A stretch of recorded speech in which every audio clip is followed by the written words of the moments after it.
9월에는 통계적으로 약세라고 하지 않습니까? 보통 이제 8, 9월에 뭐 계절성 변동성을 좀 피하기 위해서 그 실제로 휴가를 많이 가시는 분들도 있고 그러다 보니까 시장 자금이 좀 이탈하면서 그런 이제 계절성 통계가 많이 있지. 그러면은 9월에 대해서 동강님의 계획이라던가 어떻게 생각하세요? 시장 전반에서 그걸 어떻게 대응할 거냐라고 조금 더 개인사로 들어가보면은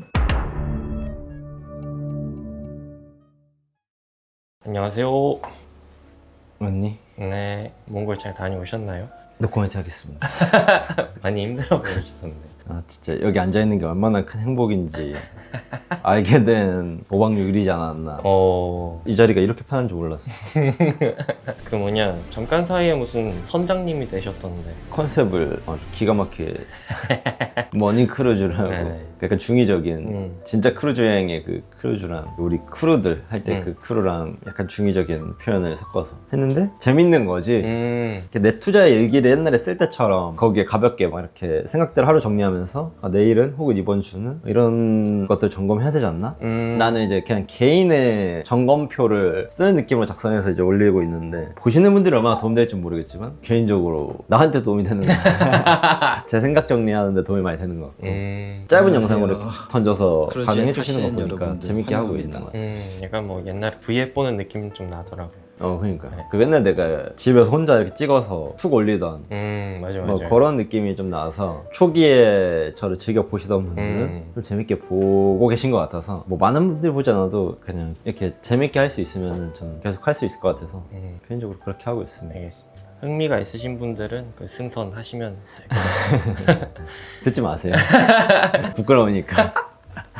알겠습니다. 이제 장 이야기로 좀 돌아가 보면 9월에는 통계적으로 약세라고 하지 않습니까? 보통 이제 8, 9월에 뭐 계절성 변동성을 좀 피하기 위해서 그 실제로 휴가를 많이 가시는 분들도 있고 그러다 보니까 시장 자금이 좀 이탈하면서 좀 시장이 위축되는 그런 이제 계절성 통계가 많이 있지. 그러면은 9월에 대해서 동강님의 계획이라던가 어떻게 생각하세요? 작년 8월을 기억해보면 약간 조선주가 급하게 뛰어서 부분 이익 실현을 여름에 겁먹고 한 적이 있어. 근데 결과적으로는 줄이지 않았으면 훨씬 더 큰 수익이었을 텐데 그 시기에 좀 줄였어. 어떤 리스크 관리 측면에서 내가 생각한 것보다 가격 조정의 폭이 좀 더 깊어져서 부분 차익 실현을 했던 것 같고 그래서 이번에도 어느 정도 겁을 주고 있잖아. 30명월의 장기채 금리가 굉장히 높은 수준으로 올라와 있고 뭐 유럽도 그렇고 지금 재정 불안성에 대한 불안감이 극대화되고 있다라는 사실 뻔한 얘기들.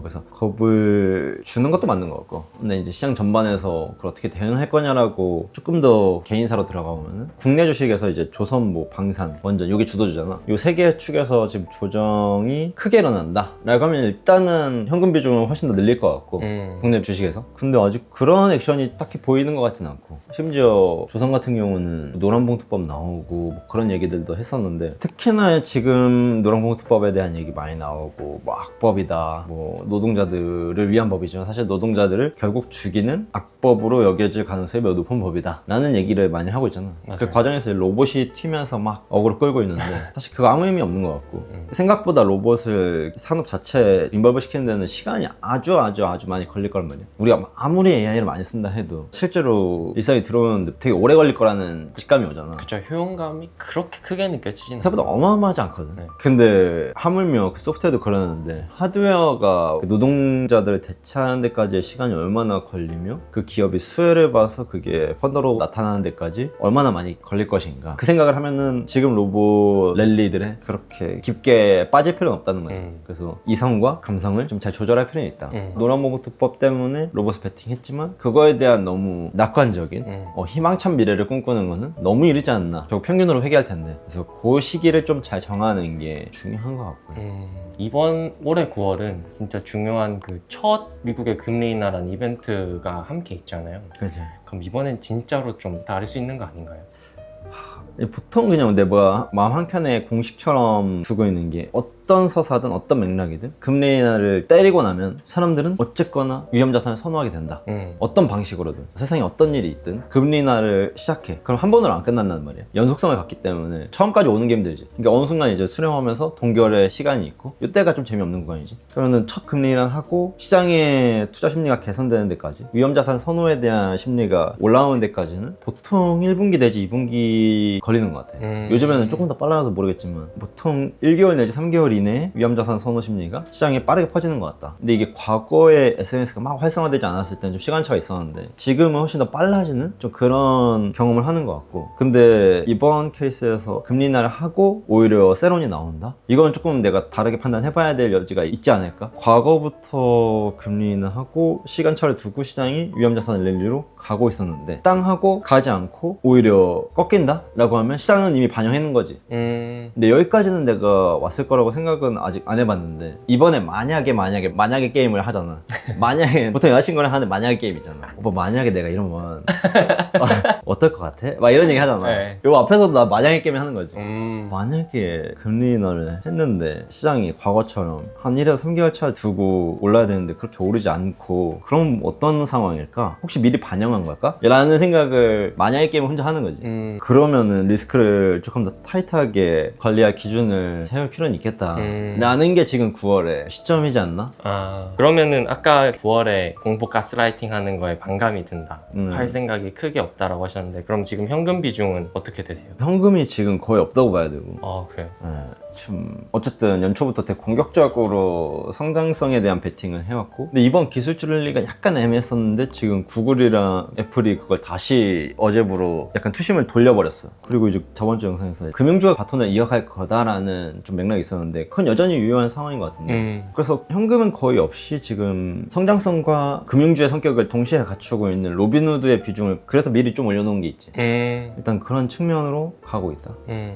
알겠습니다. 그리고 저번에 그 비트마인 한번 얘기해 주신 적이 있는데 요게 최근에 개미들한테 인기가 좀 많아지고 있더라고요. 왜 그런 거라고 생각하세요? 비트마인은 MSTU 갖고 있던 국내 플레이어들이 비트마인으로 옮겨간 것 같아. 그래요? 주변에 보니까. 근데 비트마인이 뜬 지 얼마 안 됐는데 굉장히 빠르게 국내 서학개미들이 이동을 해가지고 그러니까. 그 속도감에 조금 놀란 건 있는 것 같고, 크립토의 지금 랠리가 계속 지속된다는 전제하에 이더리움이 주인공이잖아. 네. 그랬을 때는 비트마인은 어떻게 될지 모르는 거. 다만 서학개미들의 판단이 맞길 바란다. 그래서 비트마인은 나도 굉장히 소량 들고 있지만 그냥 물리면서 공부하려는 좀 그런 의도, 그걸로 수익을 내겠다, 이제 전체 수익률을 끌어올리겠다라는 베팅은 이미 늦은 것 같고 그냥 지켜보는 용도로. 공부용이다. 공부용. 네. 진짜로 들어가야 좀 공부하니까.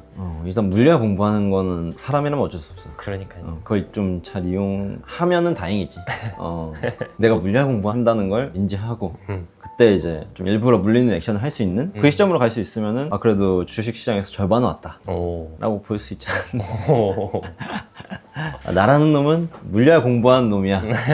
그걸 받아들이고 에라 모르겠다, 그냥 일단은 사보고 물려서 가면서 비중을 더 태우자, 아니면 손절하고. 여기까지 왔으면은 절반은 온 거지. 그래서 좀 그런 지금 시장 상황 그래서 좀 어려운 것 같아. 과거에는 이제 국내 시장만 이렇게 딱 보면서 되게 단기적으로 빠르게 딱 보고 아니면 말지 뭐 약간 이런 텐션이었는데 지금은 국장도 하고 미장도 하고 코인까지 섞어서 하나의 스토리로 이렇게 이어가면서 가려고 하니까 이게 내가 합리화를 하고 있는 건지 이게 연역적인 관계인 건지 이게 좀 헷갈리기 시작해가지고 그거에 대한 생각을 잘 정리하면서 가려고 멤버십을 시작한 것도 있는 것 같고 좀 계속 쓰고 뭔가 전달하려고 하다 보면은, 기록하다 보면은 나 자신이 좀 정리되지 않을까? 그래서 좀 그걸 보시는 분들한테 좀 도움이 됐으면 좋겠다는 마음도 있고. 네, 맞아요. 멤버십이 동깡님한테도 같이 하시는 분들한테도 좋은 시간이 기회가 됐으면 좋겠습니다. 그러게요. 그래서 뭐 이걸 어느 정도 꾸준히 할 수 있을지는 사실 모릅니다. 그래도 이제 제가 재밌어 한다고 하면 보통 이제 계속 하는데, 근데 이제 제가 며칠 하는데 나쁘지 않은데? 약간 저 같은 이제 내적 관종들, 조용한 관종들한테는 나쁘지 않은 소통 방식이어서 일단 재밌게 하고 있습니다. 네, 저도 잠깐 봤는데 옛날 유튜브 혼자 이렇게 찍으시는 느낌 살짝 나서 좋았어요. 그래서 이제 뭐 약간 어설프지만 그런 시간을 갖고 있습니다. 네, 알겠습니다. 오늘도 감사합니다. 네, 그러면 저는 다음 영상에서 뵙겠습니다. 안녕.